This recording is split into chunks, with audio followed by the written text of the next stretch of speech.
السلام علیکم ورحمۃ اللہ وبرکاتہ۔ سیدنا ابو ذر غفاری رضی اللہ تعالیٰ عنہ کو اسلام کا پہلا انقلابی کہا جاتا ہے، اس کی کیا وجہ ہے؟ اس پر بھی بات کریں۔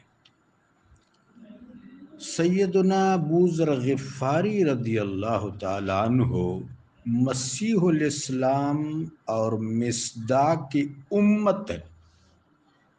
میرے آقا علیہ الصلوۃ والسلام نے آپ کے بارے میں فرمایا تھا کہ آپ مسیح الاسلام ہیں اور آپ کو اگلے جہان شخص کے طور پر نہیں، فرد کے طور پر نہیں، امت کے طور پر اٹھایا جائے گا۔ جب آپ رضی اللہ تعالیٰ عنہ کو روح اللہ سے نسبت میسر ہے تو خصائل مسیحی سے بہرہ بھی حاصل ہے۔ جب امت کے طور پر اٹھائے جائیں گے تو فردیت میں بھی ایک شان اجتماعیت لیے ہوئے ہیں، سو آپ کا ذکر جزواً نہیں اجتماعاً کرنا چاہیے۔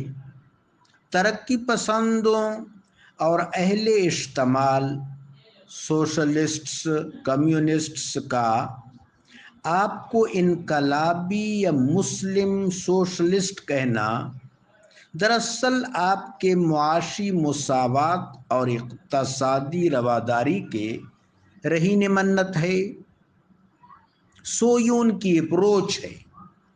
حقیقت تو اس سے اعلیٰ و بالا ہے، اور وہ یہ ہے کہ آپ توکل کے مقام تمکین اور عدل کے منصب عظیم پر تھے۔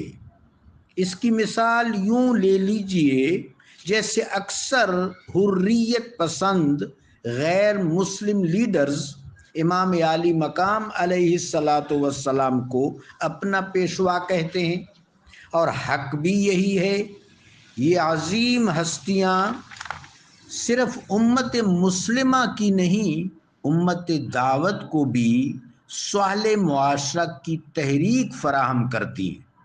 اسلام کا معاشی نظام وہی ہے جو ابو ذر رضی اللہ تعالیٰ عنہ کے ہاں متصور تھا۔ ہاں تھا خصوص میں، عموم میں نہیں تھا۔ آپ کا تصور معاشی فقہ نہیں، معاشی مشرب ہے۔